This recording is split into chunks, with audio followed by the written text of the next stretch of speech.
नमस्कार दोस्तों, स्वागत है आपके अपने चैनल आईएएस एनालिसिस में। आंसर राइटिंग सीरीज के अंतर्गत आज हम लोग बात करेंगे हिस्ट्री सीरीज के अंतर्गत अभ्यास प्रश्न संख्या यहाँ पे 9 होगा और लास्ट में आपको मिलता है एक प्रैक्टिस सेट मिलता है, प्रैक्टिस क्वेश्चन मिलता है।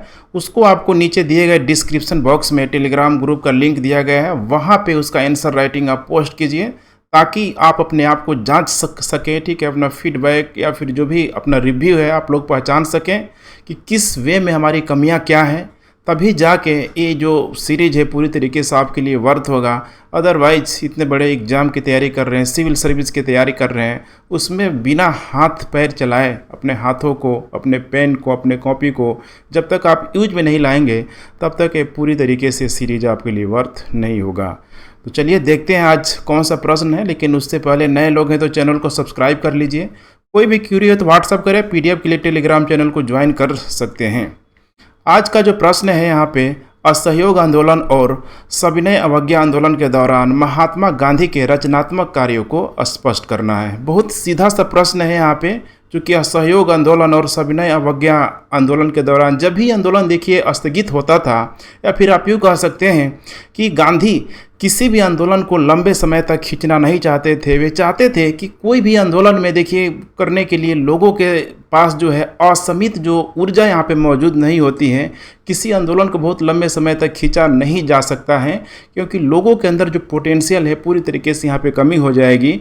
और पूरी तरीके से जोश खरोश से अगर किसी आंदोलन को नहीं किया जाए तो आंदोलन पूरी तरीके से सक्सेस यहाँ पे नहीं होगा। इसीलिए देखिए असहयोग आंदोलन को भी स्थगित करना पड़ा, सविनय अवज्ञा को भी आंदोलन को भी स्थगित करना पड़ा। तो जब स्थगित कर रहे हैं यहाँ पे, तो गांधी बीच बीच में कोई न कोई रचनात्मक कार्य कर रहे हैं जिसका उल्लेख करना है। इसी संदर्भ में प्रश्न दूसरे तरीके से भी यहाँ पे बनाया जा सकता है कि अगर स्वतंत्रता के बाद सरदार पटेल के द्वारा, मेरे क्वेश्चन को ध्यान से सुनते चलिए, अगर स्वतंत्रता के बाद सरदार पटेल के द्वारा भारत के देशी रियासतों को एकीकरण करने का यहाँ पे प्रयास किया गया, भारत का एकीकरण करने का प्रयास किया गया, तो वहीं देखिए आज़ादी से पहले अगर भारतीय समाज को किसी ने एकीकरण किया तो थे गांधी या फिर गांधी के रचनात्मक कार्य। तो क्वेश्चन का कोई देखिए और छोर नहीं होता है। अगर आप कॉन्सेप्ट आपका क्लियर है तो आप किसी भी प्रकार से कोई भी क्वेश्चन के आंसर राइटिंग आप आसानी से कर सकते हैं। तो चलिए हम लोग प्रयास करते हैं। पहले बनाते हैं हम लोग सिनॉप्सिस, ठीक है। और बार बार मैं बोलता हूँ इंट्रो, बॉडी पार्ट और कंक्लूजन पार्ट, इन सारी चीज़ों को ध्यान में रख के आपको बनाना होगा। तो सिनॉप्सिस में सबसे पहले हम लोग बात करेंगे भूमिका की। इसमें देखिए एक शब्द आया है रचनात्मक कार्य, ठीक है। तो रचनात्मक कार्य से भी आप उल्लेख कर सकते हैं। अभी असहयोग आंदोलन और सविनय अवज्ञा को इतना खींचना नहीं है, फिर लंबी चौड़ी कहानी हो जाएगी। रचनात्मक कार्यों के उद्देश्यों के लेके यहाँ पे पूरी तरीके से आप बता सकते हैं। तो संक्षेप में रचनात्मक कार्यों को आप शॉर्ट में बहुत करके यहाँ पे लिखना है। उसके बाद बॉडी पार्ट में देखिए असहयोग आंदोलन और सविनय अवज्ञा आंदोलन के दौरान यहाँ पे ध्यान रखना है आपको रचनात्मक कार्य। अब यहाँ पे आप डिटेलिंग कर सकते हैं, चूँकि पूरी तरीके से आपको, ठीक है, हेडिंग दे दे के एक एक चीज़ को स्पष्ट करना है। जो भी यहाँ पे 5, 6, 7 जो भी बिंदु हैं उनको आपको अच्छे तरीके से बताने की कोशिश करना है। और फाइनली यहाँ पे चूँकि क्वेश्चन सीधा है तो यहाँ पे निष्कर्ष लिखिए और क्वेश्चंस को पूरी तरीके से कंप्लीट कीजिए। चलिए हम लोग यहाँ पे एक एक बिंदुओं पे हम लोग प्रकाश डालने की कोशिश करते हैं। सबसे पहले बात करते हैं हम लोग देखिए भूमिका की। तो बिल्कुल आपको यहाँ पे ध्यान देना है कि गांधी की देखिए राष्ट्रीय उत्थान की व्यापक योजना, जिसे उन्होंने रचनात्मक कार्यक्रम का नाम दिया, उसका उद्देश्य सत्य और अहिंसा पर आधारित सामाजिक व्यवस्था की स्थापना करना था। क्योंकि देखिए गांधी का मानना था कि ब्रिटिश औपनिवेशिक शक्ति यहाँ पे अगर मजबूत है तो एक सबसे बड़ा जो कारण है, भारतीय जो है अपना फंडामेंटल ड्यूटी को, अपने मूल कर्तव्यों को नहीं पहचान रहे हैं। अपने आप में एक जो भाईचारा, एक सहभागिता की जो स्थिति है उसको ये लोग बना नहीं पा रहे हैं। इसीलिए अंग्रेज इसीलिए नहीं भारत में रुके हुए हैं कि बहुत मजबूत है। अंग्रेज भारत में इसीलिए रुके हुए हैं कि भारतीय पूरी तरीके से यहाँ पे यूनाइट के रूप में, यूनिफिकेशन के रूप में यहाँ पे मौजूद नहीं है। तो इस चीज़ को गांधी हमेशा मानते थे। इसीलिए यहाँ पे कहा जा रहा है देखिए कि गांधी का मानना था कि एक राष्ट्र के रूप में मौलिक कर्तव्यों के प्रति हमारी लापरवाही के कारण भारत में विदेशी प्रभुत्व जीवित और समृद्ध हुआ। इन कर्तव्यों की सामूहिक पूर्ति को संयुक्त रूप से रचनात्मक कार्यक्रम कहा जा सकता है। देखिए गर्मी का समय है अभी, ठीक है, पसीना भी वैसे ही आ रहा है, लेकिन आप लोगों के लिए इतना मेहनत हम कर सकते हैं। सोचिए एज ए टीचर मैं जब इतना कर सकता हूँ तो मुझसे अधिक आपको करना होगा। हमारी, ठीक है, प्रयास होगा, आपकी मेहनत होगा, दोनों को मिला के ही आपको, ठीक है, सफलता के रास्ते पे ले जाया जा सकता है। तो आप लोग भी अपना एफर्ट लगाते रहें। अब आइए बात करते हैं हम लोग बॉडी लाइन की यहाँ पे। तो नंबर 1 यहाँ पे देख पा रहे हैं कि असहयोग आंदोलन और सविनय अवज्ञा आंदोलन के दौरान रचनात्मक कार्यक्रम। ठीक है, तो हेडिंग बना के आप थोड़ा सा इसको मेंशन करते चलिए। जैसे था सांप्रदायिकता, ठीक है, सांप्रदायिक एकता की बात करें तो गांधी को हमेशा, ठीक है, वे यही मानते थे कि जितना हो सके सांप्रदायिक जो एकता है यहाँ पे बनी होनी चाहिए, और सिर्फ एक दिखावटी के रूप में नहीं होना चाहिए बल्कि दिलों में पूरी तरीके से जिंदा होना चाहिए। तो गांधी के अनुसार सांप्रदायिक एकता केवल राजनीतिक एकता में नहीं बल्कि दिलों की अटूट एकता होना चाहिए। अब यहाँ पे देखिए सांप्रदायिक एकता की बात हम लोग जब भी करते हैं तो देखिए मुस्लिम लीग की यहाँ पे स्थापना हो चुकी। मुस्लिम लीग के बाद यहाँ पे 1909 में देखिए पृथक निर्वाचन जो था पूरी तरीके से उनको अधिकार दे दिया गया। लेकिन देखिए उसी पृथक निर्वाचन को रोकने के लिए आपको याद होगा लखनऊ समझौते में गांधी के प्रयासों के फलस्वरूप भारतीय राष्ट्रीय कांग्रेस, मुस्लिम जो लीग थी, बिल्कुल यही यहाँ पे एक मंच में यहाँ पे आ चुकी थी। तो देखिए कितना बड़ा, ठीक है, ये कारण था खासकर हिंदू और मुस्लिम को यहाँ पे एक करने का। और देखिए उसी के चलते तो गांधी आगे चल के असहयोग आंदोलन को पूरी तरीके से चला पाए, जिसमें कि मुस्लिमों ने पूरी तरीके से सहयोग दिया। भले ही सहयोग खिलाफत के ही मामले में था, लेकिन कम से कम हिंदू और मुस्लिम एक साथ तो आए। गांधी ने बोला भी था उस समय कि आगे चल के अगले 100 सालों तक इस तरीके से हिंदू और मुस्लिम कभी भी एक मंच में नहीं आएंगे। और देखिए बात सही है, असहयोग आंदोलन के बाद, ठीक है, अभी तक देखेंगे तो संबंध हमेशा से बिगड़ते ही गए हैं। इसीलिए कहा जा रहा है, देखिए लखनऊ संधि 1916 के दौरान भारतीय राष्ट्रीय कांग्रेस और मुस्लिम लीग दोनों ने ब्रिटिश शासन के खिलाफ यहाँ पे हाथ मिलाया था। इसी समझौते के, ठीक है, खिलाफत और असहयोग आंदोलन की पूरी तरीके से नींव रखी। कुछ और भी रचनात्मक कार्य है गांधी का, जैसे कि अस्पृश्यता का उन्मूलन। देखिए कितनी बड़ी समस्या थी यहाँ पे अस्पृश्यता को लेके, जो कि ये तो भारत के इतिहास में देखेंगे तो बिल्कुल ही एक, ठीक है, ब्लैक स्पॉट जिसे बोला जाता है, काले धब्बे की तरह यहाँ पे लगा हुआ है। क्योंकि पूरी तरीके से अगर हम लोग बात करें जातीय समीकरण की तो मामला तो वहीं से शुरू होता है यहाँ पे। तो अस्पृश्यता का उन्मूलन मतलब यहाँ पे दलितों को मुख्य धारा में लाने का यहाँ पे बहुत हद तक प्रयास किया गया। तो अंग्रेजों ने क्या किया, तो ऑलरेडी देखिए हिंदू मुस्लिम को धर्म के नाम पे तो बांट ही दिया था, लेकिन आगे चल के अंग्रेजों ने, आपको याद होगा यहाँ पे, ठीक है, जो रैमसे मैकडोनाल्ड जो ब्रिटिश प्रधानमंत्री थे उसके द्वारा भी कम्युनल अवार्ड भी यहाँ पे दिया गया, पृथक जो निर्वाचन दिया गया, अलग अलग यहाँ पे जाति समूहों को यहाँ पे दिया गया। इस चीज़ को आपको भली भांति समझना है, जिसमें कि इसमें हरिजन भी थे। फाइनली पूना एक्ट के माध्यम से ख़त्म हुआ।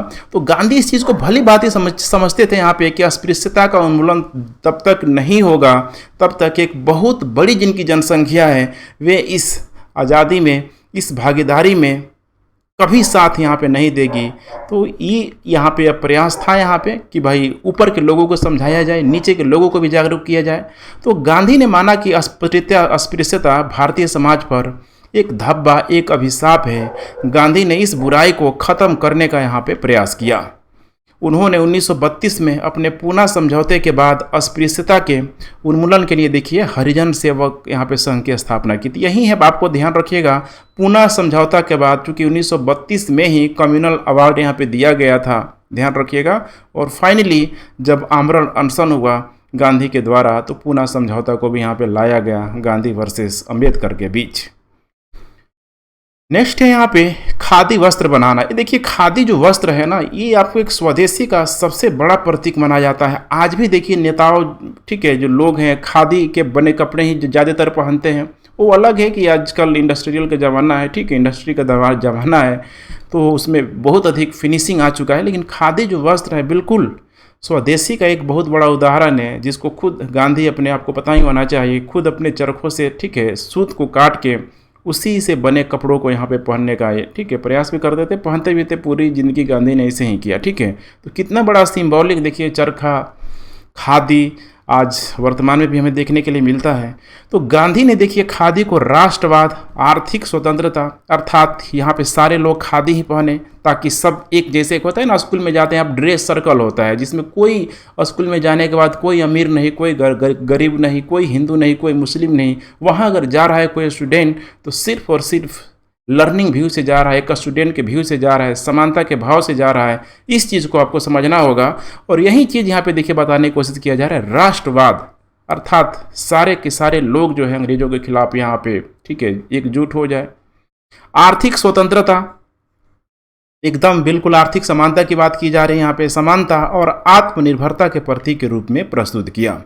उनका देखिए मानना था कि खादी के माध्यम से ही, ठीक है, समाज का पुनर्निर्माण और विदेशी शासन के खिलाफ प्रभावी यहाँ पे सत्याग्रह यहाँ पे संभव है। और यहाँ पे हुआ भी। देखिए ऊपर के जितने भी लीडर थे देखेंगे उस समय तो सब ये खादी ही पहनते थे, ठीक है। और खादी का ग्रामीण अर्थव्यवस्था के उत्थान में केंद्रीय यहाँ पे स्थान है, जो कि हस्तकरघा उद्योग के रूप में पूरी तरीके से जो चल रहा था, जिसको अंग्रेजों के द्वारा, ठीक है, औद्योगिकरण के माध्यम से भारतीय उद्योगों का भी औद्योगिकरण कर दिया गया था। उसको पुनरुद्धान के रूप में, स्टेबलाइजेशन के रूप में इसका प्रतीक किया गया ताकि उनकी स्थिति यहाँ पे बेहतरीन तरीके से हो सके, ठीक है। खादी बनेगा, कपड़ा बनेगा, अपने लोग पहनेंगे तो जो बनाएंगे तो फायदा उन्हीं को होगा, सीधी सी बात है। कुछ और भी यहाँ पे फैक्टर है, जैसे कि नई या बुनियादी शिक्षा को लेके ये बार बार, ठीक है, रोजगार परख बनाने की इसे कोशिश करते थे। और शिक्षा को लेके जैसे अंग्रेजों ने देखिए इस शिक्षा को, ठीक है, कितना शानदार तरीके से, जो मैकाले की शिक्षा थी अंग्रेजी को जो अंग्रेजों ने थोपा हुआ था, अंग्रेजों का तो यही मानना था कि हमें रंग रूप में, ध्यान रखिएगा, ठीक है, रंग रूप में, ठीक है, मतलब एक भारतीय हो लेकिन आचार विचार में पूरी तरीके से एक अंग्रेज हो जाए, अंग्रेजी बोले, हमारे जैसे परिधान पहने, पूरी तरीके से हमारा लाइफ स्टाइल, ठीक है, जो लिविंग ऑफ स्टैंडर्ड है हमारी तरफ हो जाए, तभी तो जाके उनकी वस्तुएं जो आएगी, अच्छी अच्छी महंगी महंगी वस्तुएं आई, वे लोग भी यूज करेंगे। तो यहाँ पे शिक्षा को लेकर देखिए गांधी रोजगार परख बनाने के साथ साथ, ठीक है, इथिकल नैतिकता पे भी पूरी तरीके से बल देते थे। इसीलिए गांधी की नई शिक्षा की अवधारणा का तात्पर्य यहाँ पे प्रकृति, समाज और शिल्प शिक्षा के यहाँ पे विशाल माध्यम है। उसके अनुसार सच्ची शिक्षा वह है जो बच्चों को आध्यात्मिक, बौद्धिक और शारीरिक संकायों की ओर यहाँ पे खींचती है और उसे उत्तेजित करती है। उसके बाद देखिए यहाँ पे नेक्स्ट, ठीक है, यह शिक्षा उनके लिए बेरोजगारी के खिलाफ एक तरह का, ठीक है, बीमा होना चाहिए। शिक्षा आएगा तभी तो बेरोजगारी यहाँ पे हो जाएगी, लेकिन वर्तमान भारत में ऐसा नहीं है, ठीक है, क्योंकि भारत की जो शिक्षा जो व्यवस्था है बिल्कुल ही, देखिए बहुत सारे देशों के द्वारा एक हमेशा सवाल, ठीक है, उठाया ही जाता रहा है कि बस, ठीक है, एक ज्ञान परख है, रोजगार परख नहीं है। तो गांधी देखिए उसी समय से चिल्ला रहे हैं कि शिक्षा, रोजगार परख होना बहुत यहाँ पे जरूरी है। नेक्स्ट है यहाँ पे महिलाओं के उत्थान को लेके। देखिए महिलाओं के उत्थान को लेके मतलब जितने भी नीचे तबके के लोग थे, चाहे महिला हो गया, दलित हो गया, फिर बाल बच्चों को लेके हो गया, हमेशा ही गांधी उत्थान की बात करते थे। और सोचिए अगर गांधी नहीं होते तो उस पितृसत्तात्मक समाज में शायद महिलाएं, सोचिए शायद मैं कह रहा हूँ महिलाएं उस, ठीक है, भारतीय राष्ट्रीय स्वतंत्रता संग्राम में कभी पार्टिसिपेट नहीं कर पाती। देखिए गांधी ने कितना उनका मनोबल बढ़ाया। और यही कारण है ना कि जो महिलाएं थी अपने घरों से निकली। जब आप पढ़ेंगे प्रथम विश्व युद्ध, द्वितीय विश्व युद्ध, तो आपको थोड़ा सा अफसोस होगा कि वैसा युद्ध शायद इधर भारत की तरफ भी हो गया होता तो यहाँ की महिलाएं बहुत मैच्योर हो जाती। क्योंकि जब यूरोप की तरफ प्रथम विश्व युद्ध और द्वितीय विश्व युद्ध हुआ तो आपको पता होना चाहिए कि वहाँ पे चूँकि बहुत अधिक पॉपुलेशन डेंसिटी तो थी नहीं, अधिकतर जो पुरुष वर्ग थे चले गए युद्ध में, कल कारखाना बंद पड़ने लगे। तो उन कल कारखानों को देखेंगे तो वहाँ की महिलाओं ने संभाला। तो इससे क्या हुआ, तो उनके अंदर, ठीक है, कॉन्फिडेंस, समझ रहे हैं ना, कॉन्फिडेंस आया, इकोनॉमिकल एक्टिविटी उनके अंदर आने लगी। ठीक है, ये वही समय है, वही समय ध्यान रखिए 19वीं 20वीं शताब्दी के समय ही देखेंगे तो यूरोप अमेरिका की महिलाएं बड़ी तेज़ी से आगे जाने लगी। लेकिन थोड़ा हम पीछे हो गए, हमारे यहाँ की महिलाएं, ठीक है, क्योंकि लेट से यहाँ पे बाहर निकलना शुरू हुई। तो देखिए धीरे धीरे, ठीक है, चल रहा है। लेकिन देखिए, इसीलिए मैं बोल रहा हूँ कि काश प्रथम विश्व युद्ध और द्वितीय विश्व युद्ध महिलाओं के संदर्भ में देखेंगे तो जरूर ही समस्या देता है। वहाँ की महिलाओं ने भी कितना झेला है। लेकिन आज अगर महिलाओं के मामले में यूरोप और अमेरिका जैसे देशों को देखेंगे तो हमेशा उनको एक टॉप कैटेगरी में, जो बिल्कुल ही पुरुषों से कंधे मिला के चल रही है। तो आपको निगेटिव वे में नहीं लेना है, ठीक है। बार बार एक एक चीज़ को मैं एनालिसिस करने का प्रयास करता हूँ ताकि चीज़ों को आप समझ पाएँ और अच्छे से उसे लिख पाएँ। महिलाओं के उत्थान के लिए देखिए, स्वराज के अपने मिशन में गांधी को महिलाओं, किसानों, मजदूरों और छात्रों के सहयोग की आवश्यकता थी। इसीलिए 1930-32 के आंदोलन में महिलाओं ने देखिए अभूतपूर्व यहाँ पे जागरूकता इसने पैदा की। ये 1930-32 समझ रहे हैं ना, वही दौर था। गोलमेज सम्मेलन हो गया, भगत सिंह को यहाँ पे फांसी दी गई थी, ठीक है। तो बहुत ही यहाँ पे मामला कॉम्प्लिकेटेड यहाँ पे हो चुका था। साइमन कमीशन भी यहाँ पे, ठीक है, अपना रिपोर्ट सौंप चुका था। गांधी के प्रयासों के कारण ही महिलाएं इतिहास में पहली बार अपने घरों से बाहर निकली। सोचिए कितना बड़ा, ठीक है। गांधी को ऐसे ही राष्ट्रपिता के रूप में नहीं जाना जाता है। गांधी को, ठीक है, थोड़ा अच्छे से समझने का प्रयास कीजिए आप। पहली बार इस सदियों से लगभग 4000-5000 भारों का भारत का इतिहास रहा है। उस इतिहास में देखेंगे तो महिलाओं को इतना बड़ा जो अधिकार, ठीक है, देखेंगे तो ऋग वैदिक के बाद से कभी आपको मिलता हुआ दिखाई नहीं देगा। लेकिन यहाँ पे, ठीक है, मिल भी रहा। महिलाएं बाहर निकलेगी तभी तो, ठीक है, अपने अधिकारों को जान पाएंगे। देखिए आज शहर के महिलाएं बाहर निकल रही है, उनको आप, ठीक है, किसी भी डिबेट में या भी किसी तरीके से, ठीक है, उन पे आप, ठीक है, कुछ भद्दिया टिप्पणी करके देखें, समझ में आ जाएगा। लेकिन यही चीज़ गांव में देखें, अभी भी एक कल्चर के तहत, एक सांस्कृतिक, ठीक है, कल्चर, समाज का डर है, कितना उनको कंप्रेस करके यहाँ पे रखा गया है। तो उन्होंने भारतीय राजनीतिक संघर्ष में यहाँ पे भाग लिया। फाइनली निष्कर्ष का पाठ आपको समझ में आ ही गया होगा। जब इतना सारा चीज़ हो रहा है तो गांधी कर क्या रहे हैं? तो गांधी भारत को एकजुट करने का प्रयास कर रहे हैं, राष्ट्रवादी प्रक्रिया को जगाने का प्रयास कर रहे हैं। और तभी तो जाके आगे चल के, ठीक है, भारत छोड़ो आंदोलन हो गया, या फिर राष्ट्रीय आंदोलन हो गया, ठीक है, मतलब 1947 का स्वतंत्रता, ठीक है, आंदोलन के रूप में आप देख सकते हैं। ऐसे नहीं आया है, चीज़ों को आपको समझना है। यहाँ पे भारतीय समाज का एकीकरण शायद स्वतंत्रता की उपलब्धि से अधिक कठिन था। ध्यान रखिएगा, स्वतंत्रता तो मिल गया। अब यहीं से थोड़ा सा आपको कोट करना है कि भले ही सरदार पटेल ने भारत को एकीकरण किया, लेकिन सामाजिक दृष्टि से जो एकीकरण जो करने का सबसे पहले प्रयास किया वो यहाँ पे गांधी ही थे, अपने रचनात्मक कार्य पद्धतियों के माध्यम से। क्योंकि इस प्रक्रिया में देखिए कितना मुझे पसीना आ रहा है, ठीक है, आपको भी इसे बहाना पड़ेगा। क्योंकि इस प्रक्रिया में हमारे अपने लोगों के समूहों और वर्गों के बीच संघर्ष की संभावना पूरी तरीके से मौजूद थी। इस परिदृश्य में गांधीवादी रचनात्मक भूमिका ने राष्ट्र निर्माण में महत्वपूर्ण भूमिका पूरी तरीके से निभाई। और यही जो राष्ट्र निर्माण में जो भूमिका जो निभाई गई है, जिसकी वजह से भारत पूरी तरीके से आज़ाद हुआ। तो बिल्कुल सिंपल था, इसमें और आप अच्छे तरीके से इसको लिख सकते हैं। मैं एक फ्रेम देता हूँ, ठीक है, अगर आप प्रैक्टिस करेंगे तो इससे भी बेटर एंड बेटर आप लिख सकते हैं। आज का जो प्रश्न है, बार बार मैं बोल रहा हूँ, आपका अपना हाथ है, अपना पैर है, ठीक है, मैंने पेन है, जब तक कष्ट नहीं देंगे, चलाएंगे नहीं, कुछ होने वाला नहीं है। देखिए गुप्त काल से संबंधित है, जो गुप्त काल को प्रायः स्वर्ण काल के रूप में जाना जाता है। कला, वास्तुकला, विज्ञान, धर्म और दर्शन के क्षेत्र में यहाँ पे सारी की सारी जो उपलब्धियाँ हैं आपको यहाँ पे बताने की कोशिश करना है, ठीक है। तो कोशिश कीजिए, और कोशिश ही सिर्फ नहीं कीजिए बल्कि जो भी हो ना, एक दिन में कभी भी आप परफेक्ट आंसर राइटिंग नहीं कर सकते हैं। जितना भी हो सके, होते हैं ना, करत करत अभ्यास से जड़मित होत सुजान, रसरी आवत जाते शिल पर परत निशान। तो आपको बार बार प्रैक्टिस करना होगा। जब तक प्रैक्टिस एंड प्रैक्टिस नहीं करेंगे, प्रैक्टिस मोर परफेक्ट, तब तक पहली बार में कभी भी अच्छा आंसर राइटिंग नहीं कर सकते हैं। तो प्रयास कीजिए, और टेलीग्राम ग्रुप नीचे डिस्क्रिप्शन में यहाँ पे दिया हुआ है, ठीक है, आंसर राइटिंग वाले ग्रुप को ज्वाइन कीजिए। वहाँ पे, ठीक है, डेली भेजिए, मैं खुद रिव्यू करता हूँ, आपको ज़रूर पता लग जाएगा। तो ठीक है फ्रेंड्स, आज का वीडियो यहीं कंप्लीट होता है। थैंक्स फॉर वाचिंग, ठीक है। अपना सपोर्ट बनाए रखें, अपने फ्रेंड्स से भी वीडियो को, ठीक है, चैनल को सब्सक्राइब करवाएं अधिक से अधिक, क्योंकि ये सारी पेड कोर्सेज में आती है, देखिए, ठीक है। और इन सारे कोर्सेज जो मेरे द्वारा फ्री में चलाई जा रही है, इसका फ़ायदा उठाइए सपोर्ट के रूप में, ठीक है। बस इसे शेयर कीजिए। थैंक्स फॉर वाचिंग, जय हिंद।